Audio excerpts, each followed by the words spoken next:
Chers amis astronomes, bonjour, bienvenue sur la chaîne Fred l'astronome. Je suis Frédéric Bertoni et j'espère que vous allez bien. Encore une petite astronews.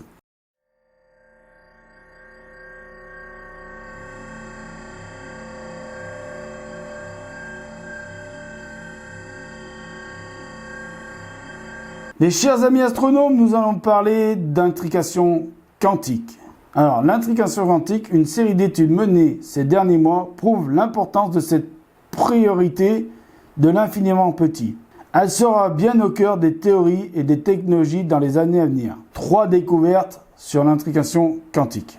La première découverte. L'intrication est bien réelle. Même Albert Einstein n'a pas pu s'y résoudre. 2 particules peuvent être liées, quelle que soit la distance qui les sépare. Toute modification de l'une modifie l'autre. Les phénomènes quantiques sont par essence non localisés.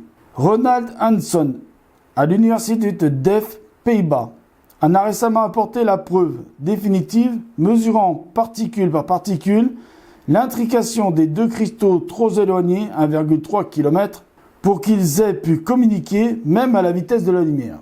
Voilà la première découverte de l'intrication quantique. La deuxième découverte de l'intrication quantique, elle est nécessaire pour que le monde existe. Il est possible de construire une théorie post-quantique sans l'intrication. C'est une question qui est posée. C'est la question que s'est posée une équipe de chercheurs de l'Imperial College à Londres. Ils ont fini par prouver que toute théorie qui a des limites classiques, c'est-à-dire qui décrivent nos observations du monde, doit comprendre l'intrication, de quoi peut être trouvée la clé d'une description unifiée de l'infiniment petit et de l'infiniment grand.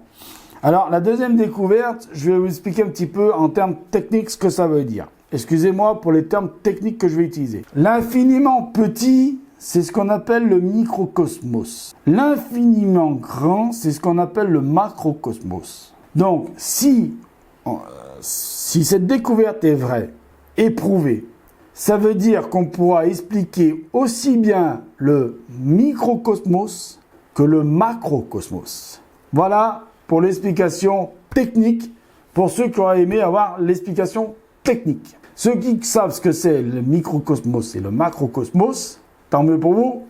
Pour ceux qui ne le savent pas, je répète, microcosmos c'est l'infiniment petit, macrocosmos c'est l'infiniment grand. La troisième découverte, j'avais oublié de vous dire, j'avais presque failli oublier de vous dire la troisième découverte, elle se manifeste même à notre échelle. Les records se sont multipliés ces derniers mois. En mars, un groupe de l'université de Varsovie est parvenu à intriquer un photon avec 1000 milliards d'atomes de rubidium. En octobre dernier, une équipe de l'université de Genève est parvenue à intriquer 16 millions d'atomes dans un cristal de 1 cm. Sans compter qu'en juillet dernier, 2 équipes chinoises ont maintenu une intrication entre la Terre et l'espace. L'intrication devient presque palpable. Voilà, cette fois j'en ai fini. Je vous remercie de m'avoir écouté. Je vous dis, prenez soin de vous. À bientôt. Mettez l'œil à l'oculaire. Bon ciel. Ciao.